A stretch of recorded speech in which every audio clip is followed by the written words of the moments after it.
Alright, so today's video will be a quick update and we'll be focusing mainly on the electricals. So we'll go through area by area and talk about the plans for the different switches and sockets that are in the house.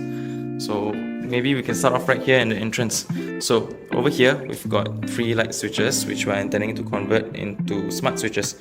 So one thing is that we're actually intending to convert quite a number of the switches here into smart switches. I think after watching all the YouTube videos, we also see how there are benefits to using smart switches, and for both Joyce and I, actually we've not used smart devices or smart switches in our lives before, but then thought maybe this is a good time to start.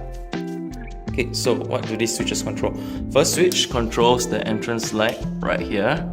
Second one controls the dining lights over there. So this dining lights is also a two-way switch. The other switch is found over closer to the hallway.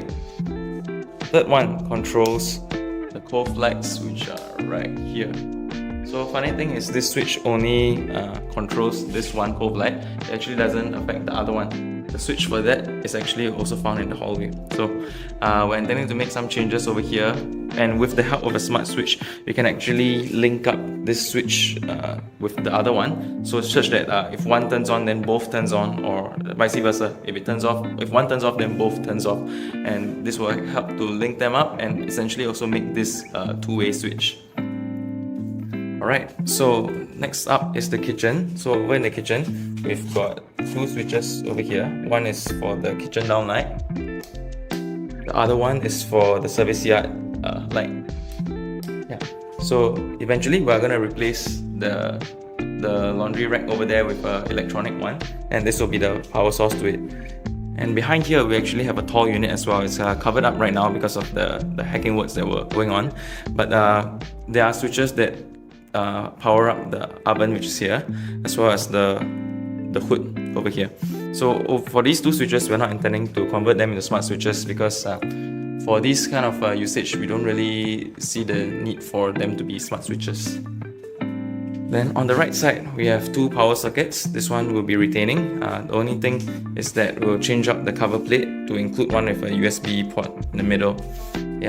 So over here you also see they have labeled them like 1, 2, and so on and so forth. And the reason for this is because I bought a whole box of different sockets and cover plates, and I marked out the different locations where I want the switches, as well as like on the packaging of the sockets themselves. So hopefully it makes things easier for the electrician to know which cover plate and which socket goes to which area in the house.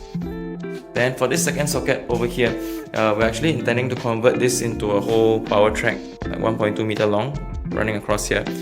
Then after we rebuild the carpentry area here, then we feel that having a power track might make it easier for us to use the different appliances. Then next up, we've got the service yard. So over here in the service yard, one cool thing is that the piping has already been done up. So all this piping is for a storage water tank because we're shifting it out to here from its original location there. And in the back, we've got 2 switches over here, 2 sockets over here as well, which will be used to power up our washing machine and our dryer. So at this point, we don't see any need to change out the cover plate. It's still in good condition, so we'll keep it as is. Okay, move on next.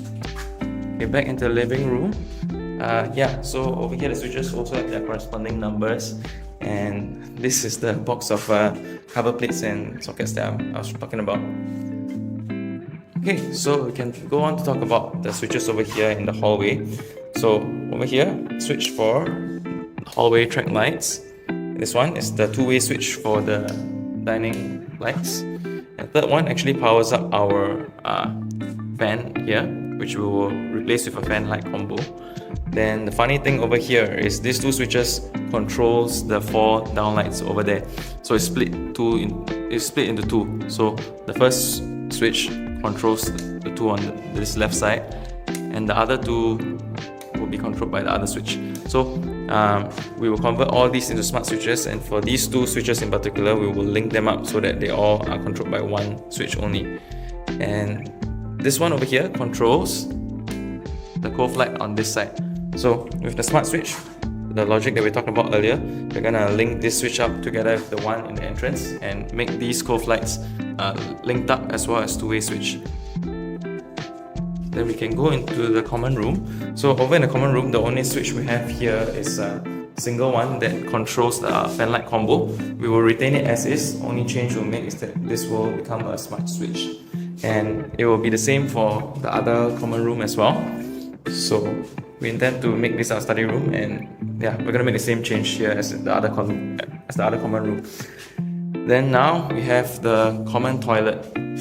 So over in the common toilet, we have the switch for the heater, the switch for the main downlight inside, and HDB also provides by default the light point for under this box hub area, which we will be utilizing. So once we change the acrylic sheets and LED in this box hub area, this will be the light switch for it.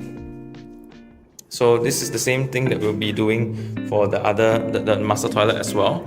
And for now, based on our usage, I think we will probably retain this dumb switch configuration and not make it a smart switch. Yep.